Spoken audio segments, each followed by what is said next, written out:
जल्दी से अब ऑडियंस की तरफ से भी कुछ सवाल आए। सर मैं ये पूछना चाहता हूँ कि गोल्ड में इन्वेस्ट करना बेटर होगा या शेयर मार्केट में इन्वेस्ट करना बेटर होगा? सर मेरे हिसाब से तो गोल्ड में इन्वेस्ट करना ही बेहतर होता है, क्योंकि शेयर मार्केट में आप प्रेडिक्ट नहीं कर सकते और उसमें एकदम से करेक्शन भी आ जाता है। आप देखते हैं कुछ ही कंपनीज है जो अच्छा परफॉर्म करती हैं, पर गोल्ड एक ऐसा एसेट है जो इजीली एक्सेसिबल है और फिजिकली आपके पास भी है। शेयर में आपके पास सिर्फ पेपर है और ऐसा तो कुछ है नहीं, लेकिन ये फिजिकल जो गोल्ड होता है ये आपके बुरे वक्त में आपके काम आता है। तो धीरे धीरे करके अपने पॉकेट के हिसाब से गोल्ड में निवेश करना। किसी का सवाल? जी सर मेरा सवाल ये है कि इस वक्त अभी जो सोना है वो अपने हाई पर जा रहा है। अगर इस टाइम में कोई इन्वेस्टर अगर इन्वेस्ट करता है तो एक टाइम तो ऐसा आएगा कि जंग रुक जाएगी और फिर सोना वापस से नीचे की तरफ आएगा, तो इसमें तो लॉस होगा। इस पे आप क्या राय देना चाहेंगे कि अभी इन्वेस्ट करने का ये सही टाइम है या फिर थोड़ा रुक के कर लेना चाहिए? मुझे लगता है कि ये कई लोगों के सवाल है जिन्होंने पूछा है। इसमें सर आपको ना पार्ट्स में इन्वेस्ट करना चाहिए। मैं समझ रहा हूँ आपकी बात कि एकदम लाइफ टाइम हाई पर है सोना, तो आज की डेट में आपको 10-15% करके आपको अपना पैसा इन्वेस्ट करना चाहिए। मान लीजिए आपको 1 लाख रुपए लगाना है तो 15,000 रुपए आज के रेट में लगाइए। अगर कुछ डाउन आएगा तो आप कम से कम उसको एवरेज कर सकते हैं, आपको लॉस उतना नहीं होगा। जैसे अभी बीच में 190 तक चला गया था, उसमें भी लोगों ने लिया था, लेकिन फिर उसके बाद गोल्ड 150 तक भी आया था। तो ऐसी परिस्थितियों से बचने के लिए आप थोड़ा थोड़ा करके इन्वेस्ट कीजिए, एक साथ सारा पैसा एक ही रेट में ना लगाएं। तो चलिए, जितने भी सवाल हैं उस पर हमारे एक्सपर्ट जवाब दे रहे हैं और सलाह भी दे रहे हैं कि इस वक्त आपको अगर निवेश करना है तो आप सेफली कैसे निवेश कर सकते हैं। लेकिन एक सवाल यहां पर खुशबू जी ये भी है कि हमने देखा था कि चांदी ने चौका लगाया था जी। चांदी भी बढ़ रहा है लेकिन सोने के मुताबिक वो रफ्तार नहीं है। आपको लग रहा है चांदी फिर से बढ़ेगा, वो रफ्तार पकड़ेगा? अगेन प्रेडिक्शन यही है कि चांदी भी 3 क्रॉस करेगा और ये चौकी जगह छक्का भी लगा सकता है, 3 के ऊपर 4 भी आ सकता है। तो जिस तरीके से अभी सिचुएशन चल रही है, सिनेरियो चल रहा है, तो चांदी अपनी वापस उछालेगा। चांदी में पैसे लगाए हैं, अगर वो निराश है तो वो निराश ना हो, उनकी चांदी हो सकती है। हमेशा एज अ गोल्ड एक्सपर्ट हम यही रिकमेंड करेंगे, सब जगह investment is a safe investment, चाहे सिल्वर और गोल्ड, लेकिन थोड़ी थोड़ी अमाउंट में लगाइए। थोड़ी एक साथ पूरा पैसा एक जगह पाइल अप मत करिए। देखिए, ऑडियंस के पास अभी और भी कई सारे सवाल है, मैं आपके पास आऊंगा, लेकिन उससे पहले टिक्कू सर, ये सब कुछ जो बार बार कह रहे हैं कि जंग जितनी लंबी चलेगी सोने का भाव यूं बिल्कुल रॉकेट रहेगा, जंग रुकी उसके बाद वो सोना धड़ाम होगा। अब जो सबसे मूल सवाल ये है कि अभी की स्थिति को देखते हुए आपको क्या लग रहा है, जिस तरीके से ईरान ने रिटेलिएट किया है, ये जंग कितनी लंबी खींचेगी? जिस प्रकार से ईरान रिटेलिएट कर रहा है, जिस प्रकार से ईरान ने हथियार नहीं डाले, जिस प्रकार से वो हर जगह पर, बल्कि 12-13 जगहों पर, बल्कि साइप्रस तक पहुंच गए, वो इतना दूर है साइप्रस। तो नेटो की बेसिस पर, नेटो के कुछ मेंबर्स की बेसिस पर उन्हें हमला किया। मिडिल ईस्ट में जो भी अमेरिका का समर्थक कर रहा था उन पे हमला किया।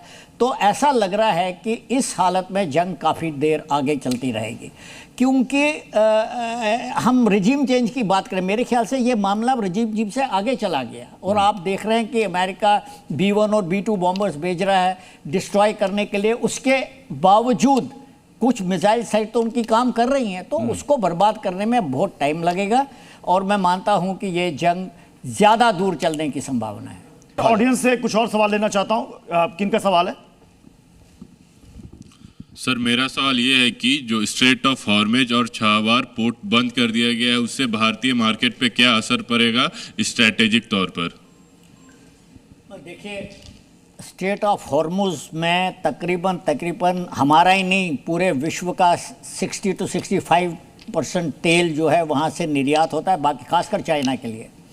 तो आपने देखा होगा $75 बैरल हो गया, और वो कहाँ 40-50 के आसपास था। तो स्ट्रेट ऑफ हॉर्मुज जब तक बंद रहेगा, तेल का कीमत जो है ऊपर चलता रहेगा। लेकिन मैं आपको एक चीज़ बताना चाहता हूँ, उन्होंने वैसे ही, आपने सुना होगा, एक दिन पहले उन्होंने 9 ईरानियन शिप्स को डिस्ट्रॉय किया।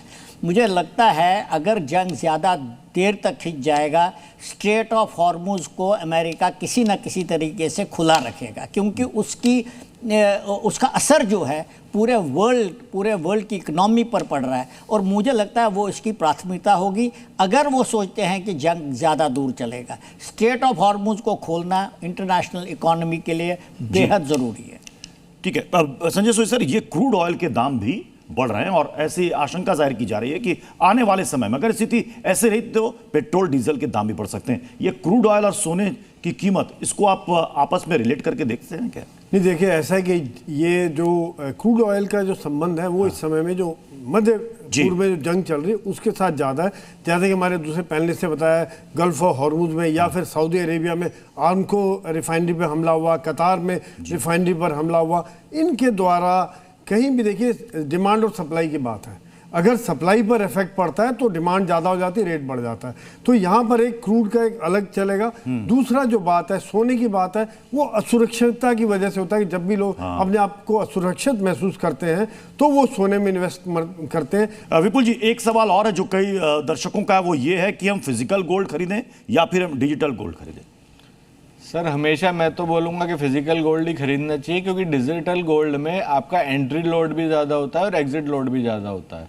मतलब आप जब बेचेंगे, आप किसी भी साइट पे जाएंगे जहाँ से खरीदेंगे, बेचेंगे तो कम से कम 3% का डिडक्शन होता है। सेल वैल्यू और बाय वैल्यू आप देखेंगे ना किसी भी ऐप पर जाकर तो अलग होती है। बाकी फिजिकल गोल्ड के केस में ऐसा नहीं होता है, उसमें hardly 100 to 200 rupees per 10 grams का डिफरेंस रहता है बाय और सेल वैल्यू में। तो हमेशा मैं तो यही बोलूंगा कि फिजिकल गोल्ड खरीदना तो चाहिए। जो लोग गोल्ड ETF में पैसा लगा रहे हैं उनके लिए क्या कहेंगे? सर देखिए, उनकी समझ है, वो गोल्ड ETF वालों की बहुत ज़्यादातर लोग लगा ही रहे हैं ETF में पैसा, लेकिन शायद उनको एग्जिट लोड के बारे में उतनी जानकारी नहीं है, इसीलिए वो लोग उसमें पैसा लगा। लेकिन खुशबू जी, क्या आम लोगों के लिए जैसा कह रहे हैं कि फिजिकल गोल्ड कि मतलब फिजिकल गोल्ड खरीद करके ला के घर में रखना या बैंक के लॉकर में रखना, ये उनको ज़्यादा मतलब मुफीद लगेगा, या फिर वो कहेंगे कि डिजिटल अच्छा है, वो सेफ है?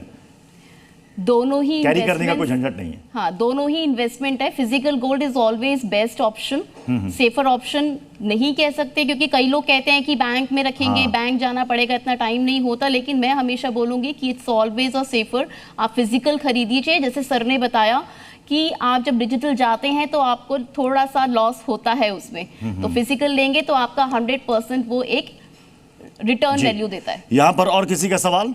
सर ने अभी जैसा बताया कि क्रूड ऑयल के दाम 75 पर बैरल हो गए हैं, तो क्या वो इंडिया रशिया के पास जाके दोबारा तेल खरीदने की मांग कर सकता है? और अगर इंडिया ऐसा करता है तो क्या फिर हम पे दोबारा टैरिफ की तलवार लटक सकती है? देखिए, आपका प्रश्न का जवाब देता हूं मैं। हमारे पास अभी 15 दिनों का रिजर्व है और हमारे ऑयल टैंकर्स जो आ रहे हैं उनको इंडियन नेवी सहायता देकर ला रही है। स्ट्रैटेजिक रिजर्व भारत के पास 7 दिनों का और है और हम आराम से पिछले अगले 3-4 हफ्तों तक हमें इसकी कोई दिक्कत नहीं होगी। इसके बाद हमारे पास ऑप्शन बनता है, वो है हमारे पास वेस्ट अफ्रीका, वेनेजुला, अमेरिका भी है और रशिया तो है ही। अभी हम बंद कर चुके हैं रशिया से सैंक्शन के कारण, लेकिन ये सारे ऑप्शंस खुले हैं। फर्क बस इतना पड़ेगा, अभी 5 दिन लगते हैं हमें मिडिल ईस्ट से लाने में तेल, अब हमें 30 दिन लगेंगे। कतार से हम गैस खरीदते हैं, 50% गैस हमारा कतार से आता है, CNG, और उसके लिए कॉन्ट्रैक्ट लंबा होता है, साल भर का होता है, तो उसमें थोड़ी दिक्कतें आ सकती हैं। इंश्योरेंस के दाम बढ़ेंगे। आपका क्या प्रेडिक्शन है, क्योंकि आप कह रहे हैं कि आपका भैया मानना है कि ये जंग तो लंबी चलेगी, और अगर जंग लंबी चलेगी तो सर ये जो गोल्ड के बारे में जो इनका अनुमान है, प्रेडिक्शन है, वो तो यही कह रहा है कि गोल्ड अब रॉकेट बन चुका। ईरान की तरफ से मैंने सोचा एक लाइन, मुझे लगता है एक गाना याद आ गया, वो ईरान के लोग कह रहे होंगे या देश कह रहा होगा, ये जो हमारे दुबई में, कतार में लोग फंसे हैं और जो पूरा विश्व देख रहा है ईरान की तरफ, तो मैं थोड़ा मजाकिया अंदाज में कहूँगा, सोना ले जा रहे, चांदी ले जा रहे, देश कैसे दे दूँ, बड़ी बदनामी होगी। तो ये ईरान बेचारा परेशान है, उसको मुश्किलात पड़ी हुई है। जंग जब बढ़ेगी तो सोने की कीमत बढ़ेगी। साख होता है सोना किसी देश का और इसी से रिजर्व माना जाता है। गोल्ड हर कंट्री को डिपॉजिट करना पड़ता है और उसी से मूल्यांकन होता है देश की मुद्रा का। तो जंग और सोने की कीमत को लेकर मुझे लगता है कि लोगों के मन में जितने भी सवाल होंगे, उन सभी सवालों का जवाब उनको मिल गया होगा। बहुत बहुत शुक्रिया आप सभी का हमारे साथ जुड़ने के लिए।